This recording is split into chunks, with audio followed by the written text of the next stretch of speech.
Hello.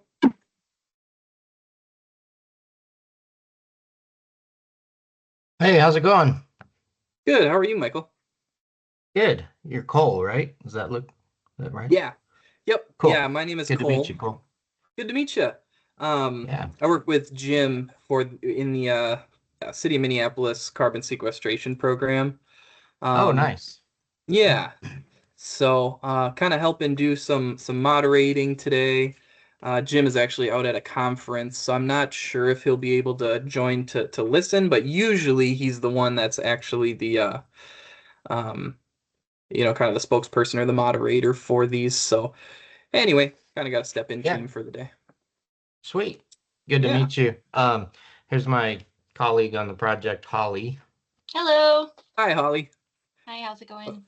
Good, good. I was just letting Michael know that my name's Cole. I'm the carbon sequestration carbon program analyst with the city of Minneapolis, but one of the folks that helps organize the Minnesota Biochar Initiative meetings and whatnot. So stepping in today for Jim just since he's at a conference. So gonna help Cool. moderate a little bit and do some of the admin stuff, make sure everybody's muted during the presentations and that sort of stuff. So Sounds good. Nice.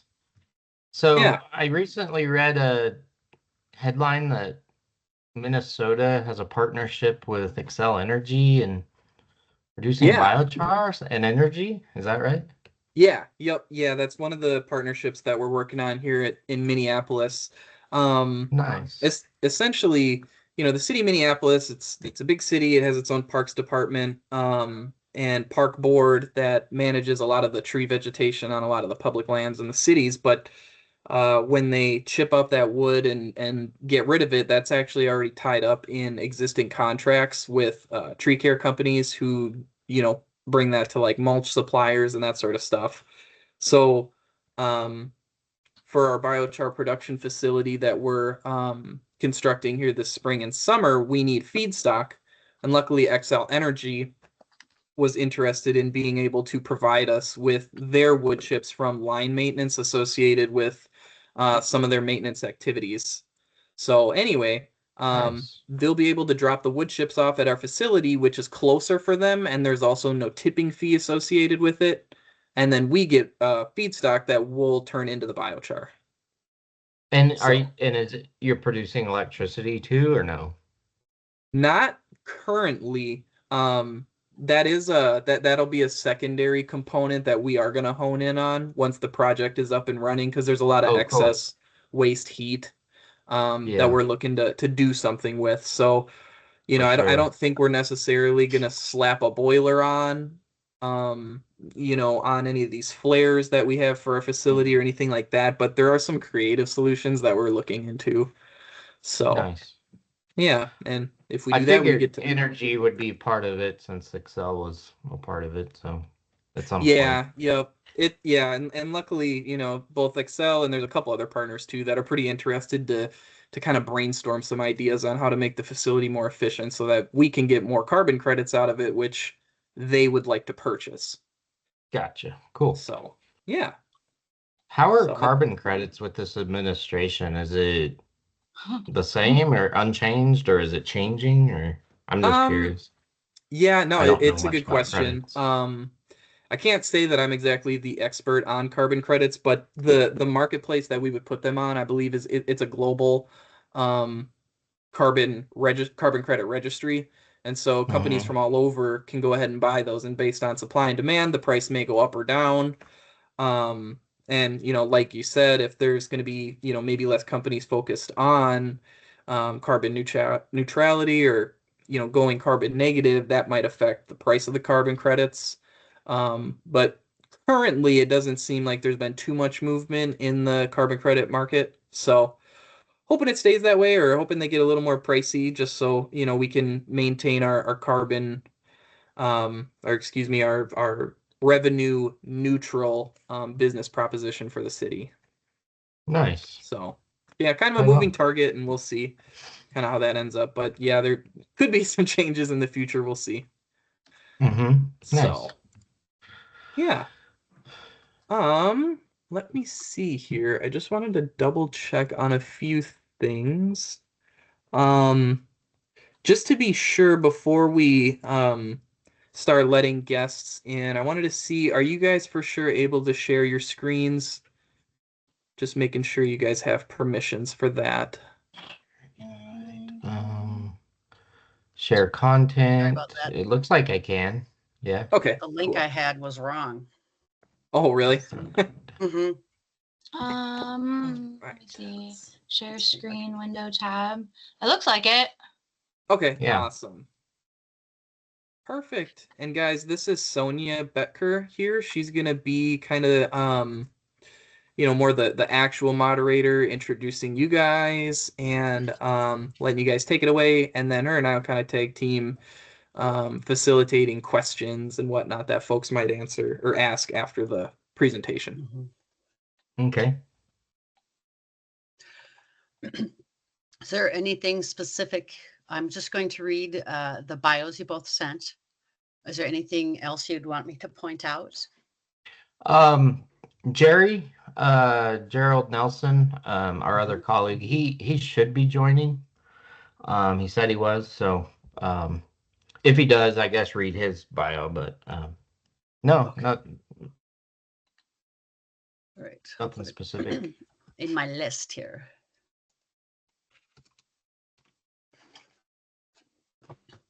And so it looks like too we've got a handful of folks in the lobby here, and I'll just give it a couple more minutes before we start letting them in. And then Sonia will go over it too once we kind of kick things off. But the meeting is automatically set for recording and transcription. So once it's all concluded and whatnot, we have someone who will go through the presentation and chop out all of us hanging out and chatting and Oh, gotcha. probably around noon or somewhere between noon and 12:05 is when we'll actually do the start of the recording that we'll eventually upload to YouTube or some of our other networks too, to kind of share all the cool stuff you guys are working on. And did Cool. you already So- check the able to share? Did you already check that? Yeah, yep, looks Okay, like good. they're Sorry. able to. Okay, sorry about that. Because I had a link that David sent, and it was at the U of M for some reason. Oh, really? Yeah. So Yeah, there's always something with the whether it's David or Harry Groot, he was sending out ones. yeah. Luckily, We're I good think we're now. stamping that out. Yeah. So if we do present, if we share a screen, which mode do we click on? Content only? Is that like the default? That is the default, but If you want to try it real quick, we can just see what it shows then, just to be sure. okay. I've got a PowerPoint pulled up, so I'll try it. Click it. Screen or window? Screen, I guess. Okay, can you see this Mhm. Yeah. Yep. PowerPoint? Okay. Cool. Awesome. Yeah. Yeah. That should work. All right. Jerry's just texting saying he can't get in. Oh, darn. Can you guys email him an invite? It is.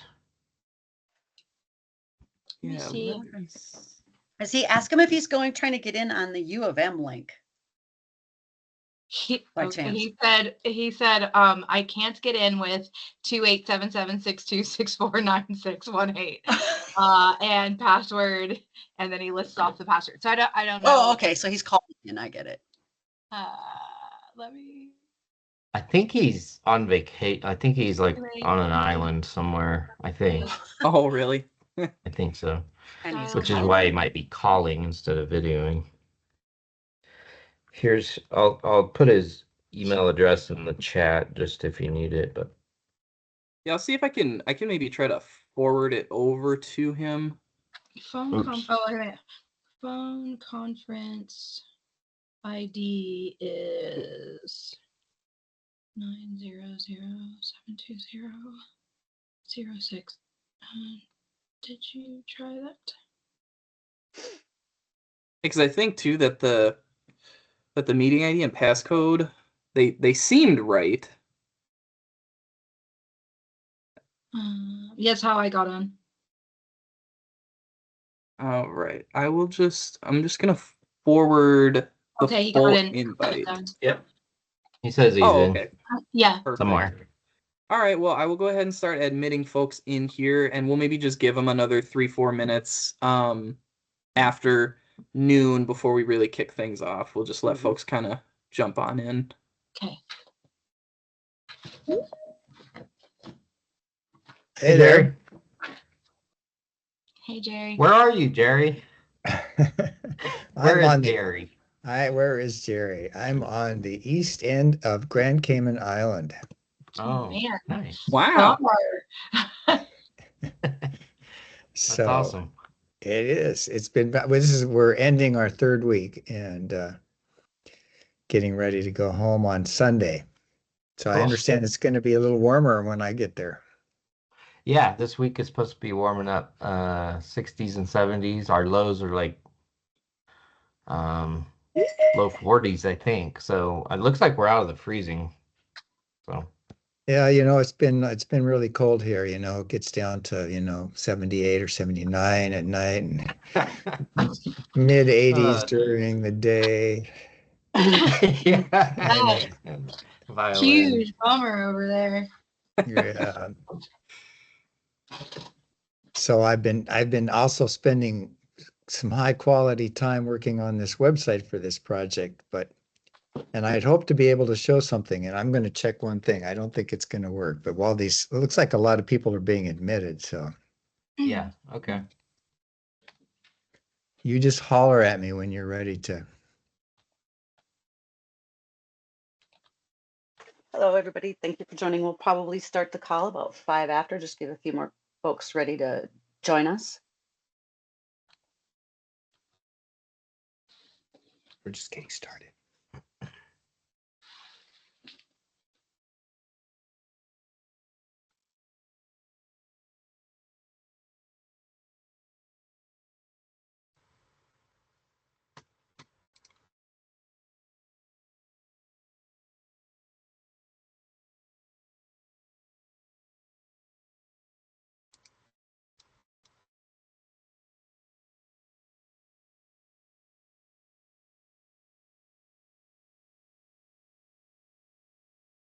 What website are you using, Jerry? So, as that famous McCarthy song goes, it's been a long and winding road. Oh, Um, the I'd actually built a website with some different software a while ago for a different project, but I decided this time it was time to get more serious and do it right. And so I'm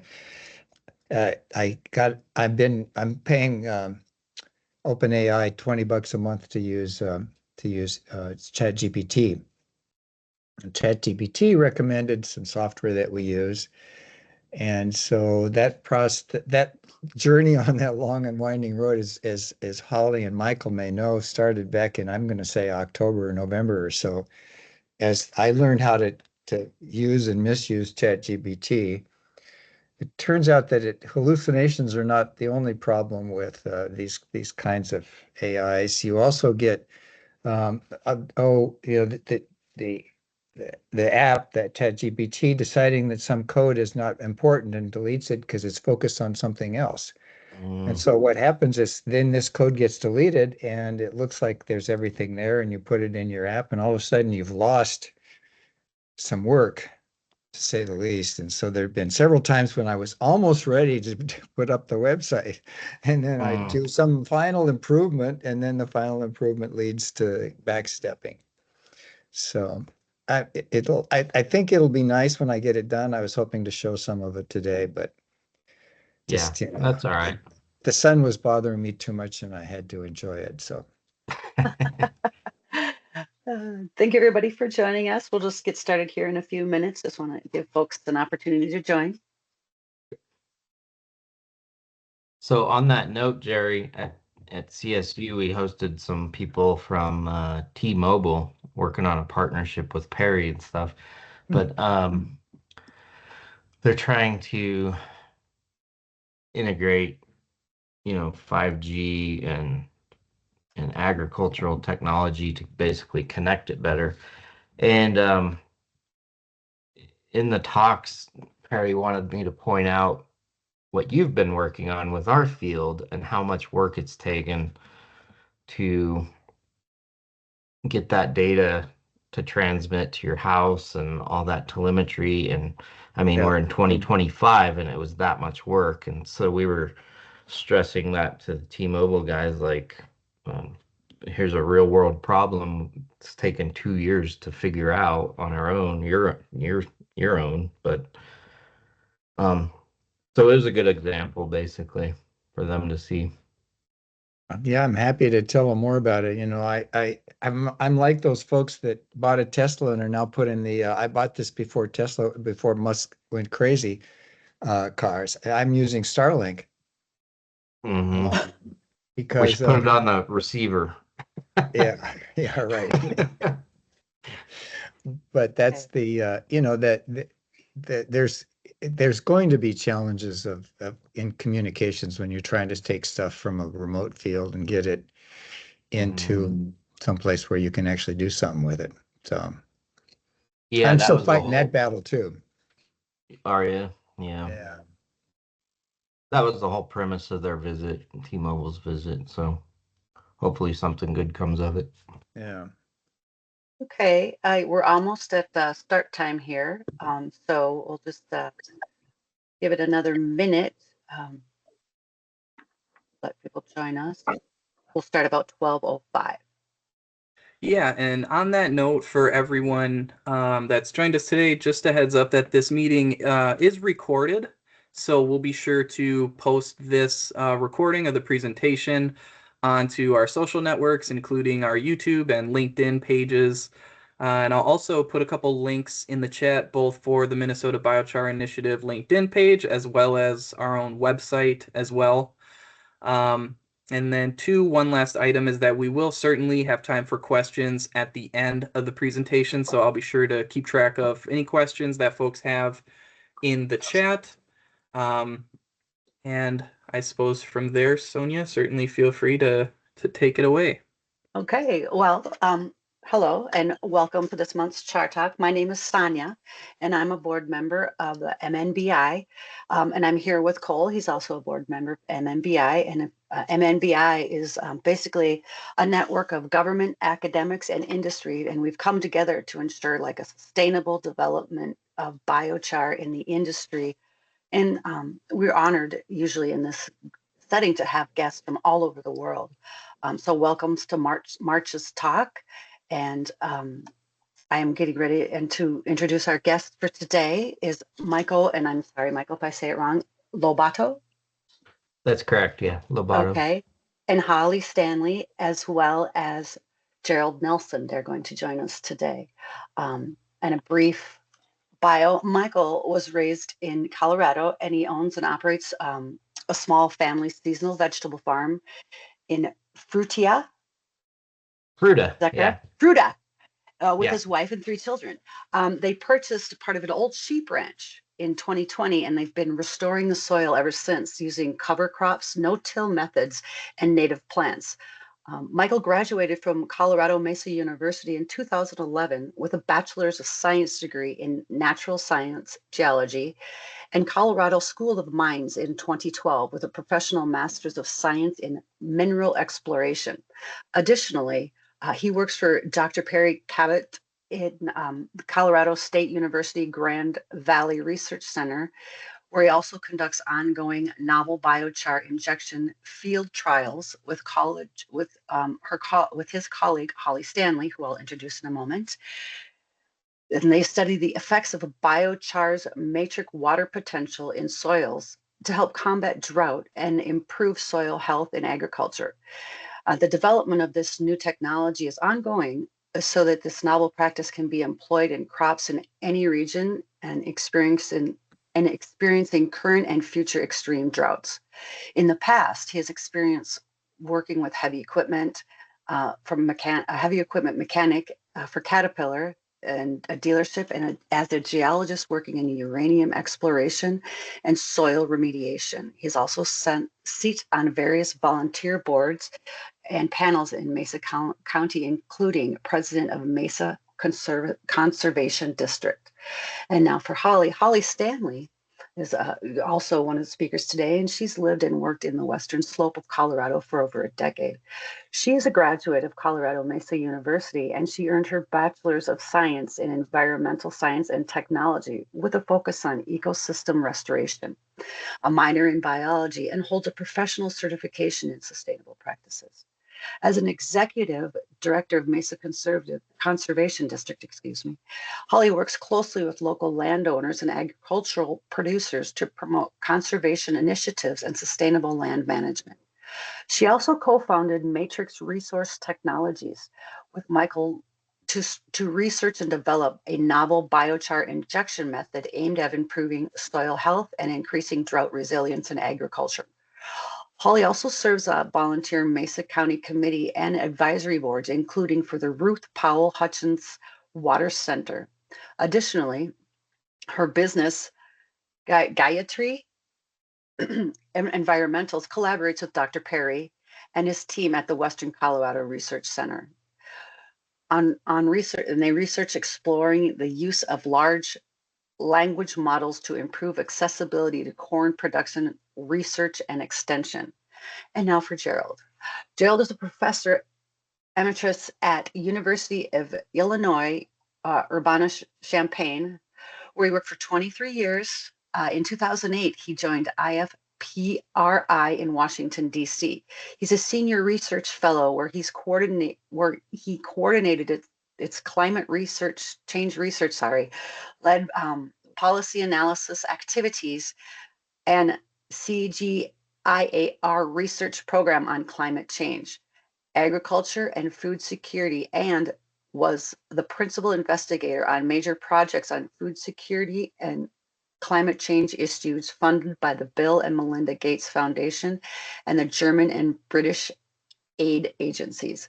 Jerry's most recent activity was to lead a lead author of the IPCC's sixth assessment report, Working Group 2, Chapter 5, Food, Fiber, and Other Ecosystem Projects. Jerry has been quoted in many publications, including The Economist, New York Times, the British newspaper The Guardian, and Tehran Times. Jerry continues his research activities on global food security and the consequences of climate change, but has also begun research on the effects of climate change and air quality on local agriculture near his home in Grand Junction, Colorado. And with that, I would like to pass it over to Michael, Holly, and Gerald. Thanks for having us. You just want to get the brief overview of how this project got started?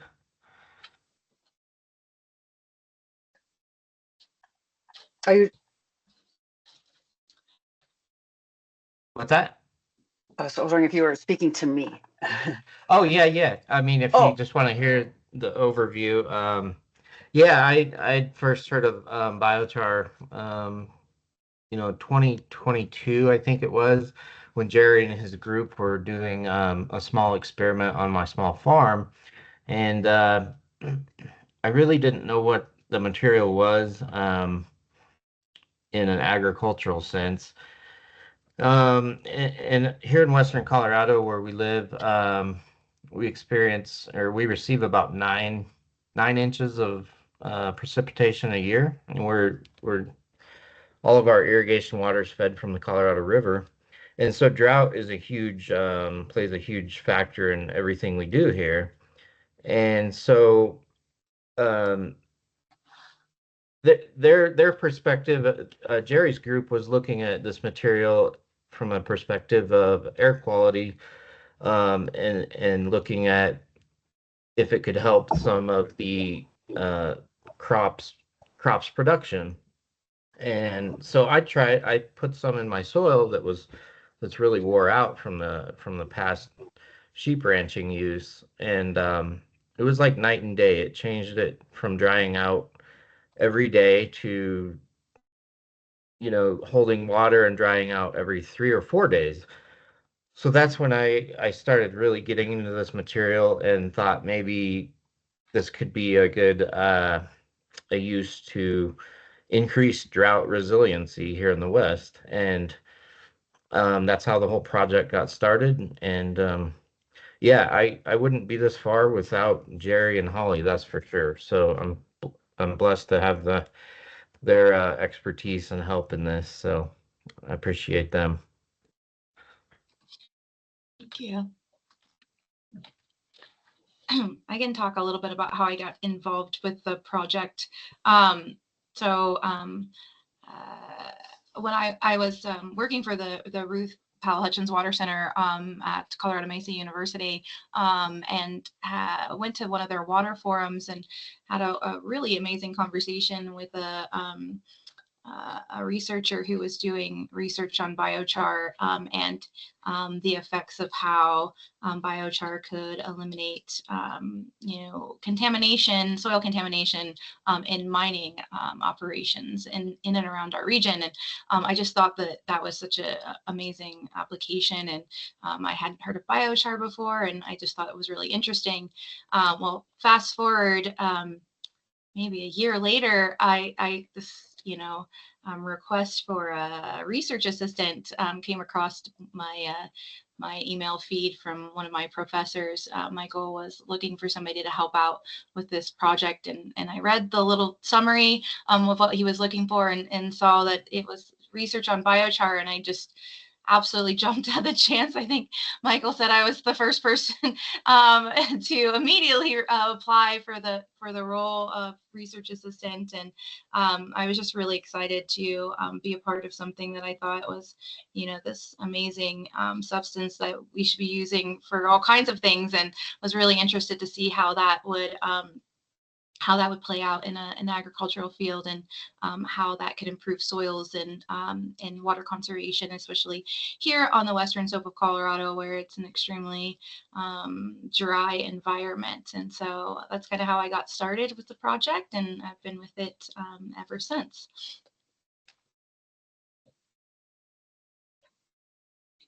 You're muted, Jerry. Want me to say a few words?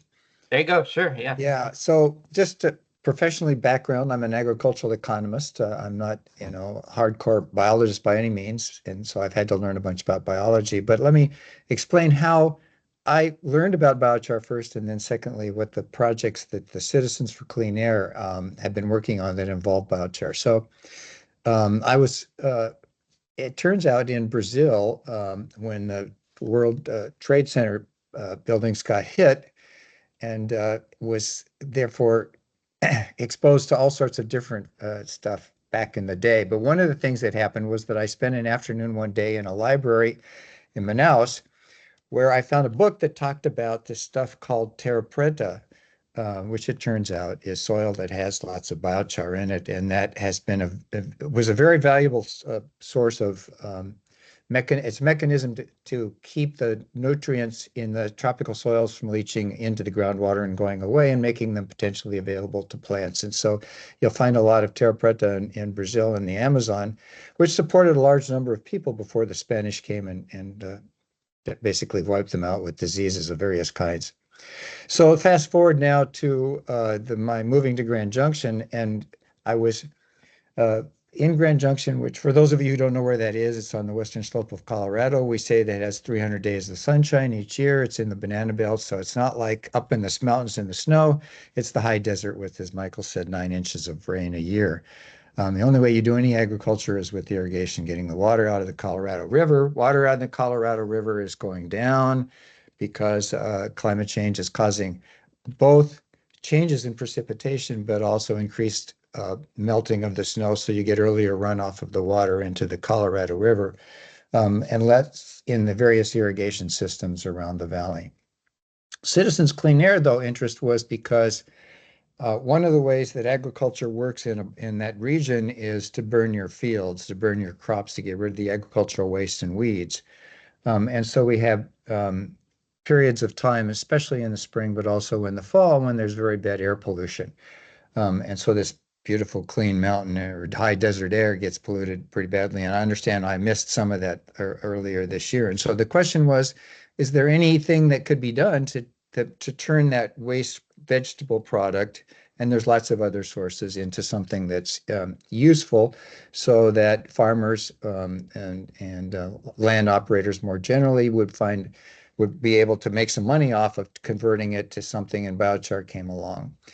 And so the biochar, the reason why biochar is technically of interest for this kind of activity that Michael described, and the Brazilian farmers and others now have discovered, is it's got thousands and thousands, even hundreds of thousands of square feet of space in soils where in particles that don't have anything else. And so in particular, it's the biochar process makes it so the microbes don't like to eat it, which they do with compost. And so you end up with this pore space that can hold a variety of things, including water, including nutrients and soluble nutrients, perhaps microorganisms in the soil. And the question is, how does that work in the Grand Valley? And so the idea was, if we could find mechanisms, find ways to use biochar that would be economically viable for people, and certainly, of course, of interest to the environment, and getting rid of the pollutants in the air, which is what the Citizens for Clean Air was concerned about, then you'd have kind of a win-win situation. So Michael was one of the first farms that we started working on, growing vegetables in plots that were there were 4 plots with different applications of biochar compost mixes. None, 10%, 20% was the fourth, Michael. I'm forgetting what the fourth one was. At any rate, Michael's field is one of the ones where it really showed benefits, and in terms of productivity. So that's not water conservation, because Michael gets water from a canal that runs nearby, and it's I won't say that it's free water, but it's pretty low cost water, because it's publicly served. It's a federal government project that was built to make agriculture possible in the region. So there must have been some nutrient effects that were going on. So let me back. I see some questions rolling in on the chat side of things, and the question several questions are the ones of interest to us now, which is, where do you get your biochar from, and where could you get your biochar from, and where have we gotten it from in the past, and going forward, what would we do? So this was we were talking serious citizen science here. We asked folks around Colorado who might be making biochar, and it turned out there was somebody in the next town over, basically, that had biochar for some reason. I don't remember the details, and importantly, I don't really know very much about how it was made. And then it was mixed into compost, and we really didn't know very much about what was in the compost. So those are 2 problems with the research that we were actually doing, but it's learn kind of thing. So we bought. The owner of this operation was willing to mix the compost with the biochar for us, and supposedly in the ratio of 10 or 20%. And I say supposedly because it turns out it's not easy to find out what was in what the biochar composition is in a material that you've added it to. It turns out I've been working a little bit with some companies that do soil testing, and I have a better idea how one might do that. But in any case, so the numbers that we talk about when we talk about 10% biochar by volume are a little shaky. And furthermore, it's also shaky in the sense that we don't know what the nutrient content, compost per se, not nutrient content, depends upon what it's made from. And if it's made from plant material, then you don't really have very much in N and P and K in it. And the compost the biochar that we used was probably made from some wood products. So at any rate, we did these experiments around the valley, and then what we showed was that there were some benefits to vegetable production, and in these small plots, and some people around the town, including the compost center, now are incorporating some biochar into the stuff that they sell from they take in plant material, turn it into compost, and then sell it back. And some of the compost that they're selling does use biochar. But so the question, and I'm happy to answer more questions about this, the details, and as is Michael, on the specifics of this project, which involved injecting biochar directly into the soil, one of the issues is how do you get it down to where the plant roots are so that whatever it holds is accessible to the plant roots.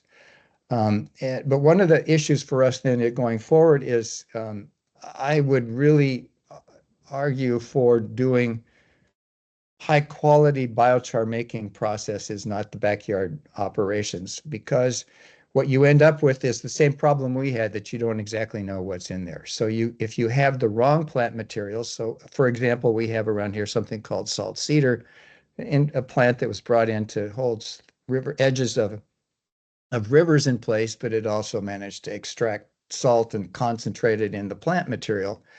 And so now if you make biochar or compost for that matter out of salt cedar, then you're going to also end up with salts. And so generally the larger general question is mineral content of the plant-based material that you use, and whether it's then how it interacts with the nature of the soils that we have around here, which at least where Michael is are heavy clay soils. Although this is a very heterogeneous region, it's the junction of two rivers and surrounded by mountains. And so you get, the heavy clay soils, you get some sandy soils, you get actually some soils with some volcanic material because we had some volcanoes here 20 million years ago that left some ash behind. But making the biochar and at very high temperatures, actually, you really want to get the temperatures above 600 C so that you end up with basically the carbon rings that hold the material, and the rest of the material other than the minerals volatilizes, which can be then used to power the biochar making process. So I have wandered through a whole bunch of space and time here, and I think the last thing I'll say is the making biochar in a high quality biochar is an expensive process.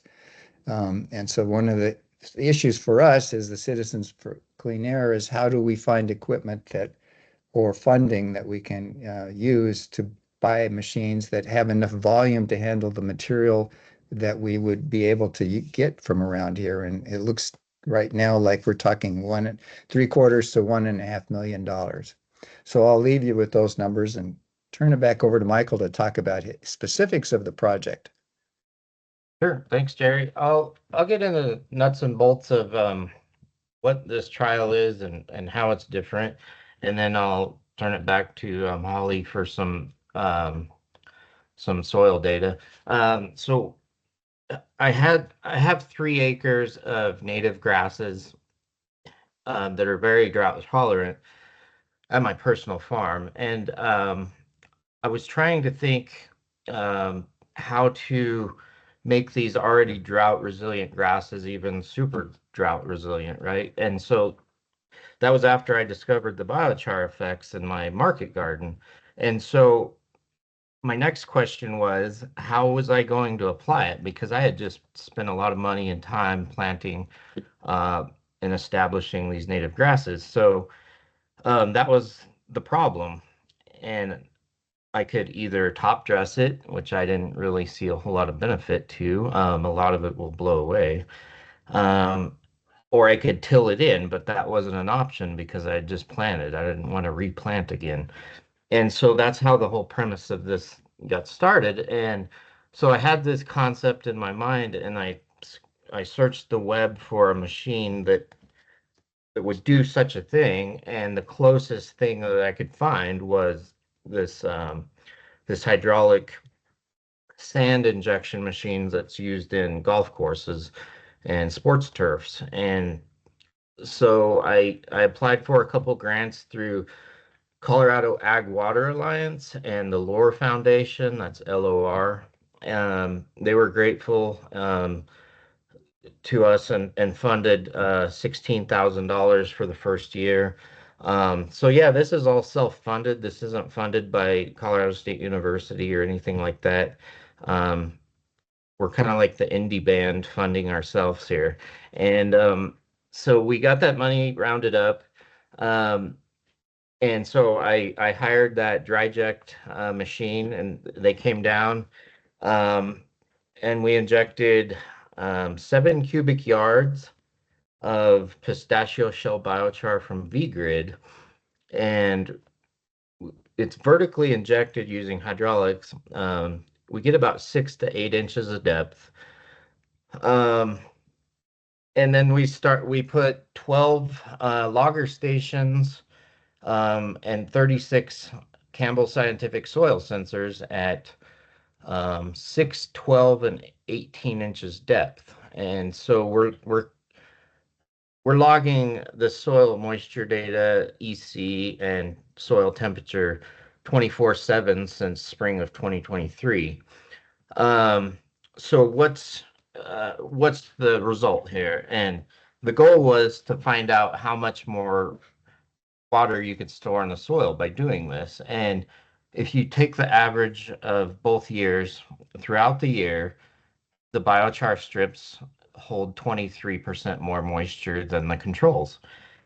And so with that, in the second year, which was spring of 24, a cool discovery we made was the the biochar strips, based on soil tests, they needed no additional fertilizer, whereas the control strips needed in nitrogen, phosphate, and potassium. They needed at a rate like hundreds of pounds per acre. And so year two, we were saving input costs right there. And this is a 2 acre total field. So this is just a trial, but what it's showing us is um, we're storing more moisture. We modified soil in a day to hold more moisture without tilling. And I think that's pretty cool. And so second year, we're now saving inputs on fertilizer. So that's why this whole thing is different and new. And so I'm not saying you could hire this company to inject it for you, but this thing is made for small areas. This was just a proof of concept. So now our mission here is to develop technology to replicate this, but on a larger scale. So with that, Holly can dive into some of the biology results that are actually really cool as well. So. Awesome. Thank you, Michael. I'll just talk about a couple of different things.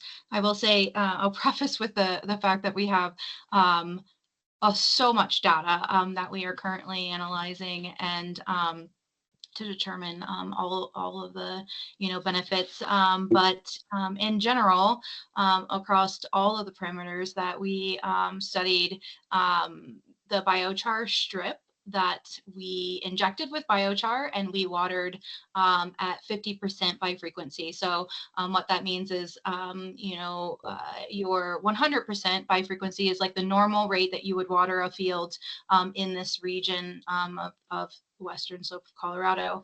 And then 50% obviously is half that amount of water, thus saving a lot of water on the field. And so what we found, and this was kind of a head scratcher, at least for myself, was that all of the parameters did better when you actually watered less with injection of biochar.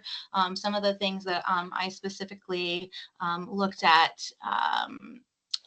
were like the total living biomass, so microbiology in the soil with biochar. And so again, just to recap, strip 1 was injected with biochar and watered at 50%. Strip 2 just watered at 50%, no biochar.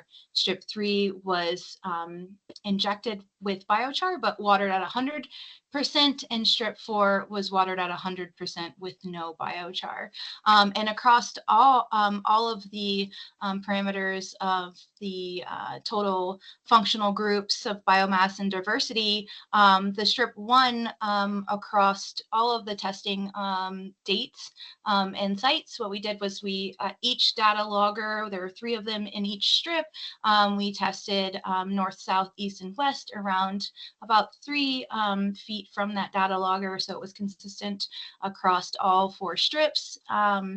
And again, across 2 years, there were more total bacteria, total fungi, and undifferentiated, functional groups in strip 1 as compared to any of the other strips. The closest other strip was strip 3, that was also injected with biochar and watered at 100%, but it actually did worse than the strip watered at 50%. And again, that was across all of the parameters that we looked at. Another parameter specifically that I looked at was a real-time analysis of nitrogen in the plant, and that was made available. We used a Green Seeker handheld system, and that takes the nitrogen levels of the plant leaf material, and it makes it calculations using agronomic calculations to present that data in NDVI or in DVI, sorry. And again, in strip 1, that level was far and away better and higher nitrogen content than all of the other strips that we tested, which means that what you would do, and we further solidified that analysis and observations with soil testing, is that you would actually need to fertilize less in the strip that you incorporated biochar in as compared to the other strips. And so the strip with biochar and watering less has more microbiology, has more nutrients holding, more available nutrients to the plants, as we were testing the plant leaves and not necessarily the soil with the Green Seeker. So you could see that the plants were able to uptake that nitrogen and utilize that nitrogen more in the strip with biochar that was watered less when you compare that to the other strips. And again, just to reiterate and solidify that observation with the Green Seeker analysis, we also did a soil plant analysis development evaluation, or a SPAD analysis, and that determines a proportional chlorophyll present within those leaf, or within the biomass of the plant and within those leaves that we pulled. And again, strip 1, watering 50% less with the biochar actually does better across all of the dates that we sampled with the SPAD analysis. And again, so it's has more chlorophyll, it's holding more nutrients, the nutrients are available, the soil has more microbiology in it, if you water less with biochar injected in the manner that we did. And so I think for me personally, I immediately thought when I was starting out this project that, of course, the strip 3, when you inject with biochar and you water at a normal level, what you would normally water in this area field, that strip was of course going to do better. But the truth of the matter is like what we found was that the biochar almost forces you to water less if you want to get the optimal results in your soils, and then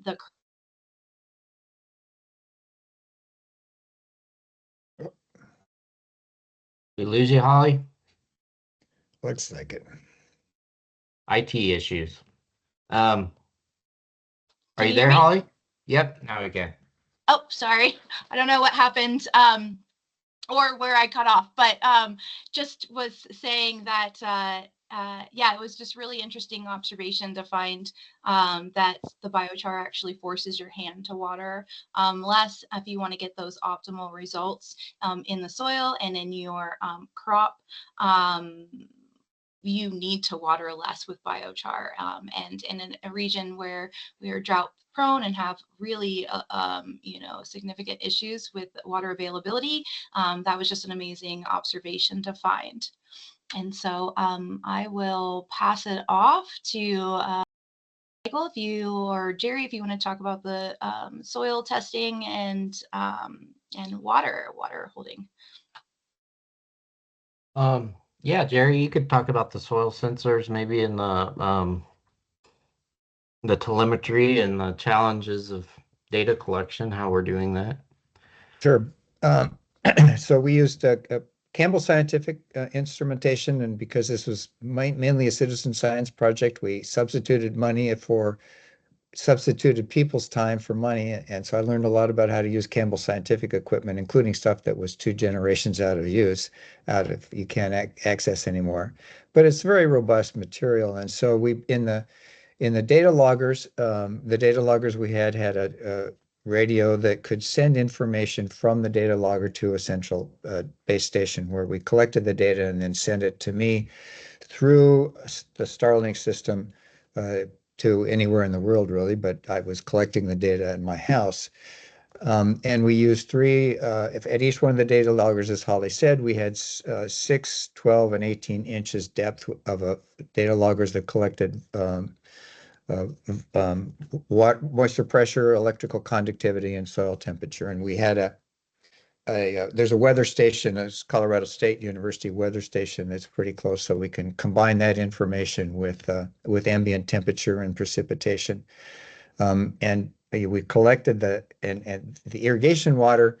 Michael managed the irrigation water and set up the irrigation water management process, which was, I remember that as being a huge pain in the posterior, um, including a rat ending up in the end of one of the irrigation hoses or at one point. But um, that would involved, as Holly said, turning the water on for half of the 4 strips on for one chunk of time, and then a different chunk of time turning it on the other 2 strips. Um, and so there was there was no, unfortunately, I think if you were doing this commercially, you'd have automatic control of your irrigation. And the data collection needs could be done more effectively. Now that we could do it more effectively now that we know what we're doing. But as Holly said, there's a lot of information. We were collecting data at 15-minute observations for all of those sensors. So 12 loggers, 3 sensors each.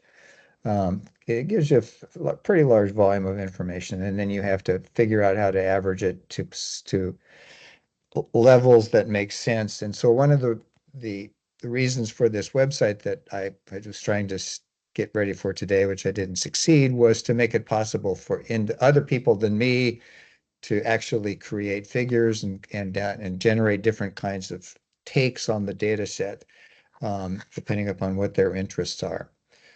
So at some future point, as they say in the computer world real soon now, we'll have that ready. Thanks, Jerry. Um, let's see. If so, just going over how much we water. This is a furrow irrigated field. I don't know. I'm not really familiar with Midwest farming, but I don't think you guys have furrow irrigated fields. It's either naturally fed or maybe center pivots. But anyways, they're just these deep furrows cut, and then we flood the furrows. And I think this is a 2 acre total field, and at the end of the year, 6 acre-feet of water was used, and that's actually pretty normal. So Western Colorado hay fields are watered roughly every 2 weeks, and the setting is, 6, 8, 10 hours. And so those strips that we've watered, we water the same amount. We'll water 6 to 8 to 10 hours, the same as what you would do, but we're only watering that once a month versus every 2 weeks. And so the takeaway here is it's possible to either reduce your frequency or duration of irrigation since we're now storing more water. So I think that's the benefit here. As water becomes more scarce in the West and more costly, you could reduce that. Your upfront costs are, of course, the biochar and installing it correctly, but the long-term benefits outweigh that, I think, and will continue to do so in the future. Um,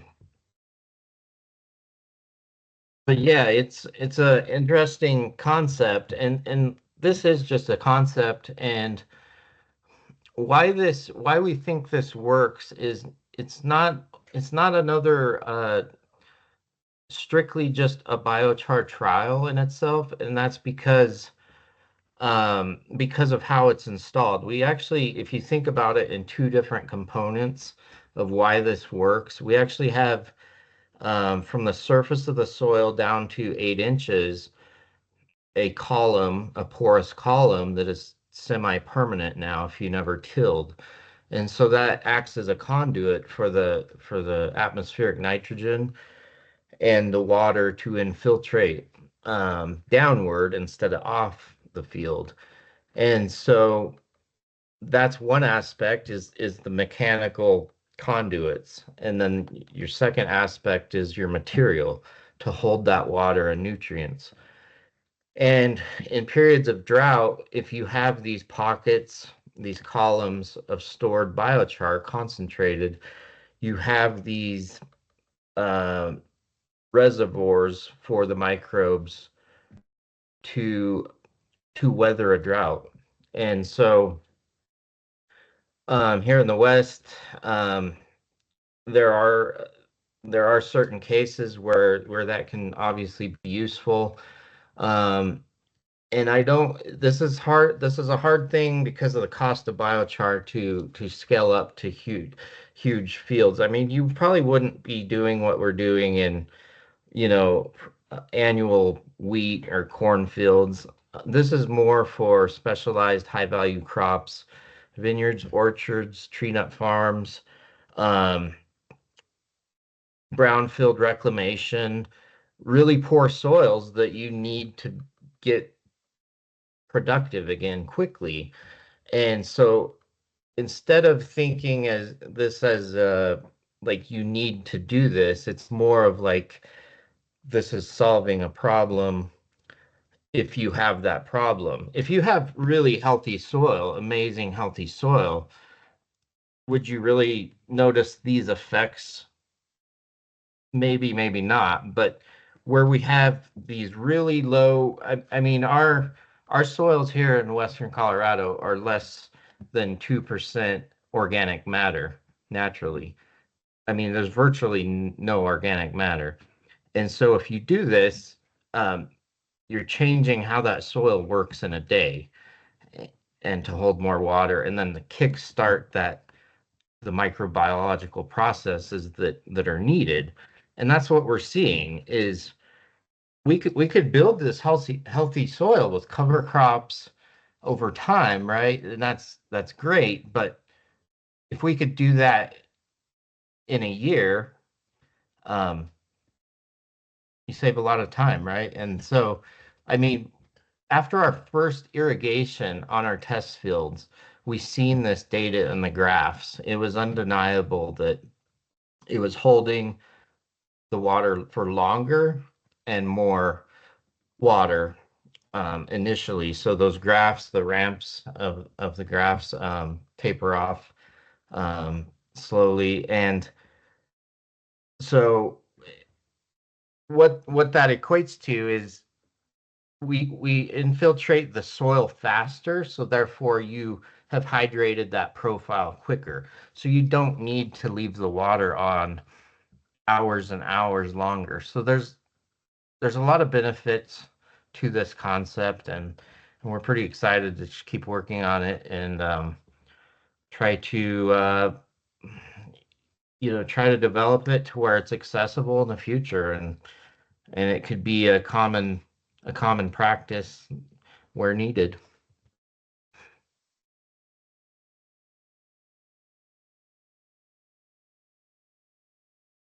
Holly, do you have any other I just wanted, I forgot to talk about one other thing.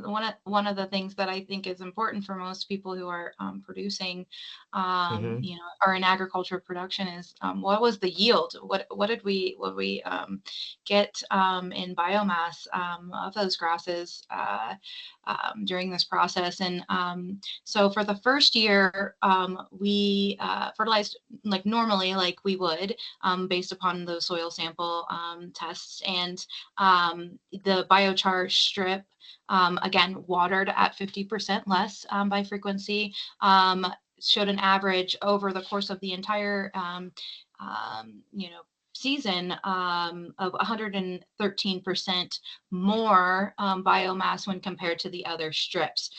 So on average, in grams, we had 37, a little over 37 grams in our testing material of biomass in strip 1, and that was compared to just over 32% on strip 2, or in strip 2, strip 3, and strip 4. So consistently higher there. And then again, for the 2024 year where we didn't actually fertilize strip 1. So this is important when thinking about the results here. We didn't put any fertilization or fertilizers in that strip 1.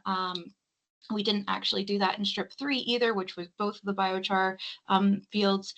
We still got a really good amount of biomass and yield in those grasses, an average of 124 grams in strip 1. That was a little bit less than the 154 grams that were in strip 2. But remember, we had to fertilize that field to get that that biomass. And so by getting a really great result without fertilization, you're saving money over the long term with the field that has biochar in it.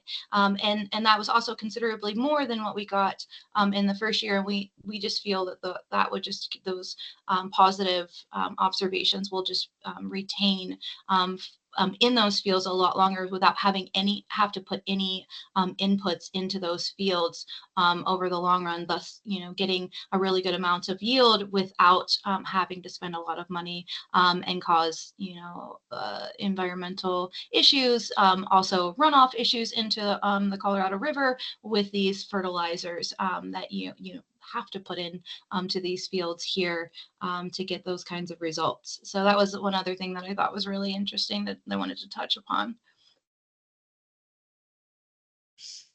So Sonia or Cole, what's the time frame and how are we doing? You want to ask questions now? I was just waiting for you to kind of finish up. I didn't want to interrupt. But yes, we've got 10 minutes left. So if you're ready, let's open it up for some questions. Cole has some questions in the chat. If you want to read those, Cole, or if. Yeah, absolutely. Let's take a look here. I know a few of the questions were answered kind of in between sessions, or excuse me, of speakers. So we did receive info on how much biochar per acre. And then let's see here. Dr. Hugh McLaughlin asked, do you have a retain for additional characterization? Hugh, if you still have that question, if you wouldn't mind maybe adding a little more specificity, we could certainly take a look at that one here. Yeah, I was wondering about what exactly. Yeah, let me pipe in. You can hear me? Yeah. Okay, so yeah, I urge everyone when they're about to stick biochar in the ground to take a canning jar and just set it on the shelf and have it, because you may want to match that biochar in the future, or maybe things didn't work out the way you want, and we want to look in there to see if there's some toxicity or something we can trace it to. So you mentioned that the char was created by a V-grid unit. That's not really a mainstream technology for biochar production. It's kind of an interesting hybrid of power generation and residues. So if you did have an example of the original substance, you could get either a commercial lab or someone who does it as a hobby like myself to take a look at that and tell you what you're seeing. and it would allow you to backfill a lot of the biochar features. And it really is critical, especially if something goes wrong, it's critical, but it's really also critical if something goes right. What if you go out and try to just duplicate exactly your success here, and lo and behold, you get something different? So yeah, That's right. that's the retain I was talking about. Gotcha. Yeah, I do have about a gallon of that left for, I show it off mostly, but because Well, people ask what I would need it 5 looks like. grams, 10 grams or something, and we can certainly get together offline. You can probably chase me down, or I'll dig back and let's take a look at it and just give you a read, because So, but people that sell char, create char, and propose char tend to have a tendency to err on the side of superlatives, and I just like to quantify what you actually used. so Michael, didn't you send that stuff off to the Ward Labs to get analysis done? No, VGrid does have, I have 2 lab analysis reports from Okay. 2 different labs on it. I can share those. You could email, somehow I could get in touch with you, Dr. McLaughlin, and email those to you if you'd like. Sure, Yeah. I'll track you down after the talk. Okay, sounds good. And then it looks like too there were a few different questions about pH, and I know we hit on that a little bit here. Dr. Riaz from Pakistan had noted soils in Pakistan are alkaline, calcareous, and most significant concern is the change in soil pH. Is there a way of stabilizing biochar pH? Although I do think that the rate of biochar we add would have minimal effects on pH. What are your guys' thoughts? So the rate we added it is 0.5% by volume in that depth of profile. We haven't noticed any increase in pH because of it. And your other question is, and we didn't do this, but there are products, I guess, like PAF oil, which is a byproduct of VGrid's process. It's an acid, basically. You can use that to wash down small amounts of biochar to neutralize the high pH of it, but we didn't do that. Also, yeah, the VGrid biochar is interesting, and it worked really well for us because it's really hard. It's physically hard because it's from a shell, and we wanted that, and we kind of chose that biochar because putting it through this machine, when you put 3,000 psi behind it, we didn't want like a softwood biochar pulverizing. We need that structure intact once it goes in the soil. So yeah, it certainly could. Yeah, it leaves a bunch of future testing. Could be different soils, could be different biochars, but yeah, this is just a starting point.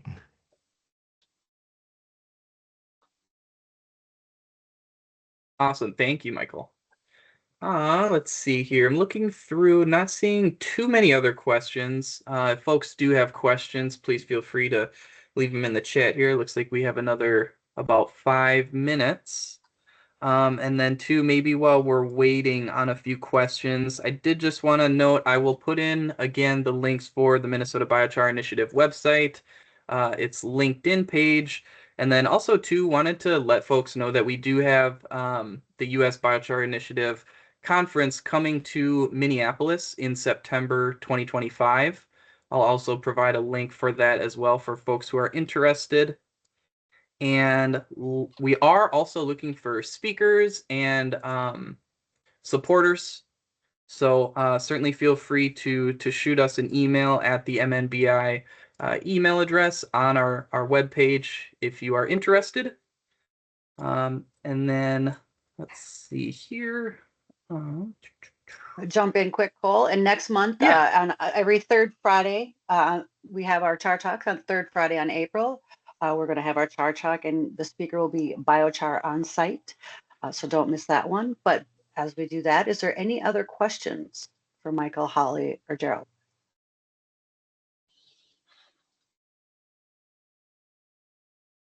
Are you planning any subsequent either data collection or additional acreage? You know, this is you went up to the plate with a bat and you knocked it out of the park. Okay, folks, you know, if you can do that 12 times in a row, you'll have a world record.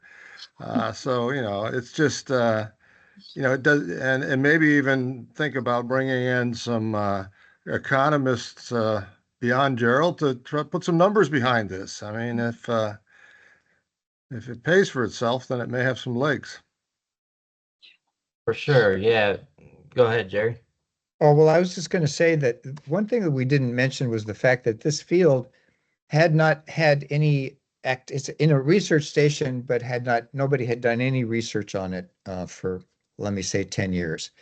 And it was actually sort of a dumping ground for some of the stuff that they wanted to get rid of. So it was untilled in that sense. It's the no-till plot, but it was also a plot that had a lot of problems with it in any case. And so part of what we're doing essentially is to get that field to recover from the treatment, but it's also the only plot on the research station, and probably most of the research stations in Colorado, that has been no-till, has been not been tilled for many years. And so it's unusual in that sense. And we will do this year's worth of data collection the same way that we have now. We've kind of got a system in place, so it's not going to be quite so hurry up and figure out what's going on situation. And we'll be putting all of this data that we've talked about will be on the website when we finally get it working properly, so that people can go get in one place and go get the soil tests and get our analysis of the stuff that's going on. And you know, it's probably got a longer life than just this coming growing season, because there is interest in how this stuff evolves, what happens over time as you continue to use it. Michael, I don't know that we have any plans to put any more biochar into the field, just to see what it does. And one of the things, now that I have some idea about how you can identify the biochar content in the soil, while it is the case that it is, you know, the V-Grid folks make it so that there's really nothing the microbes like to eat on, it's still, there's some kind of a slow process of decay of the material. I mean, it's just like if you stick a lump of coal on a table and leave it there for 50 years, it'll get smaller just because of the oxidation from the oxygen in the air. And so we can begin to get a handle on how that biochar, if any, changes, if any. There's also the question of migration into this down into the soil, or even it turns out horizontally, because the soils are so clayey that you can go in. Michael and I did this at some point. Go in, and when you happen to be trying to collect a sample for something else, you see that there's this. You know, this is how big the hole that was punched by this 3,000 psi device, and injected the biochar into it. And so that migration away from that is a very slow process in these soils, but it's also the case that plant roots can move probably better through that soil than a biochar can per se, to take advantage of it, even though it hasn't moved much. Yep. Okay, we're a little past our time, and I want to respect everybody's time. So if you want to make a couple closing comments, and feel free to stay on. I have time to stay on while you do that. But I want to thank you for joining our talk and joining us, Michael, Holly, and Gerald today, and sharing your information with us. Thank you So for having us. you want your offer your closing comments then, please. Sure. Thanks to Jerry and Holly for helping with this project, the Lore Foundation and Colorado Ag Water Alliance, and Dr. Perry Cabot at Western Colorado Research Center for letting us use a large amount of Campbell Scientific equipment. So we wouldn't have a lot of this data if it weren't for him letting us use a lot of equipment. So. Yeah. I will just Thank echo you that all. sentiment, and thank you for having us. Thank you. Yep. Okay, if there's nothing else, I want to thank everybody for joining us today. Again, next April, third Friday, join us again for the Char Talk. Thank you and have a great rest of your day. Thank you. Thanks. Thank